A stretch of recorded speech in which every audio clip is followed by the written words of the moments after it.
Celle-ci est la plus vieille civilisation continuelle au monde. Bienvenue sur WatchMojo.com et aujourd'hui nous portons un regard sur l'ascension de la Chine.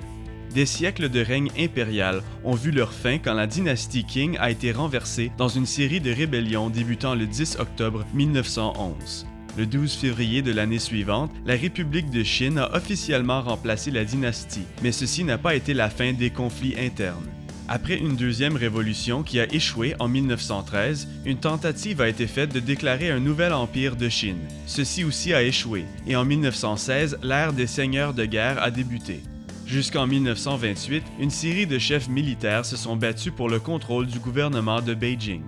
Ceci a coïncidé en partie avec les débuts de la guerre civile de Chine en 1927. Le contrôle du gouvernement en place était contesté par le Parti communiste de Chine. Finalement, le 1er octobre 1949, la République populaire de Chine a été déclarée par Mao Zedong et le pays a été divisé. La Chine continentale était contrôlée par le régime communiste, tandis que la République de Chine a été renommée Taïwan. Le régime maoïste visait à unifier le pays et assurer son indépendance. Cependant, les principes communistes de Mao étaient prépondérants.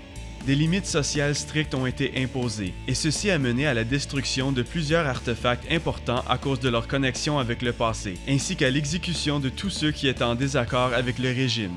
En 1958, le gouvernement maoïste a débuté le grand bond en avant avec le but de rapidement convertir le pays en société communiste.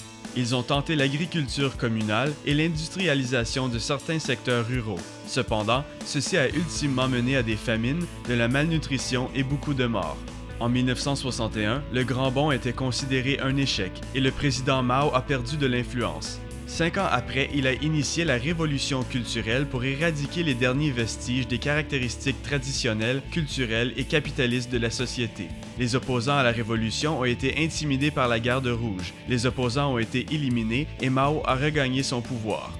Cependant, le pays a continué à éprouver des difficultés sociales et financières. Les systèmes d'éducation et de transport public se sont effondrés et la vie de tous les jours en Chine était gérée rigoureusement. Certains voyaient ceci comme un nouveau début pour le pays, tandis que d'autres insistaient que le régime de Mao endommageait la culture chinoise et causait des millions de morts inutiles.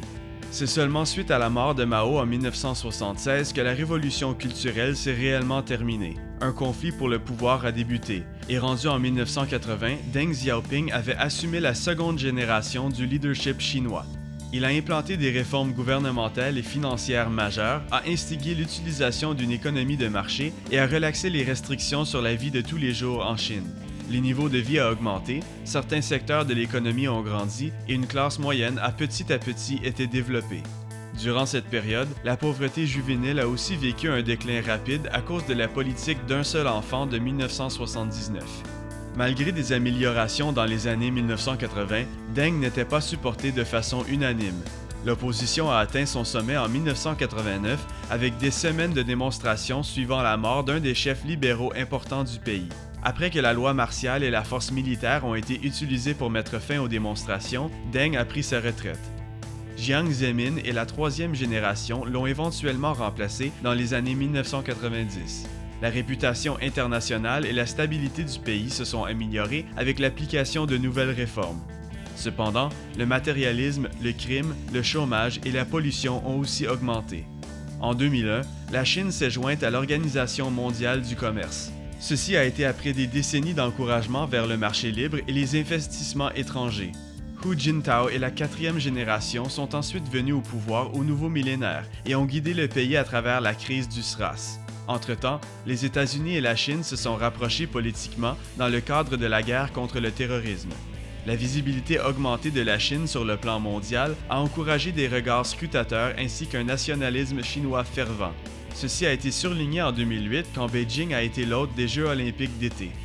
Aujourd'hui, la Chine a la plus grande population du monde avec 1,3 milliard d'habitants, est puissante sur le plan militaire et a l'économie avec la plus forte croissance au monde. Il est estimé que dans quelques décennies, la Chine surpassera les États-Unis et deviendra le pays le plus puissant de la planète. Pour l'Occident, l'ascension de la Chine est vue par certains comme étant une menace, due à ses politiques imprévisibles et sa population imposante. Néanmoins, il n'y a aucun doute que la montée économique de la Chine est un des événements les plus importants du 21e siècle.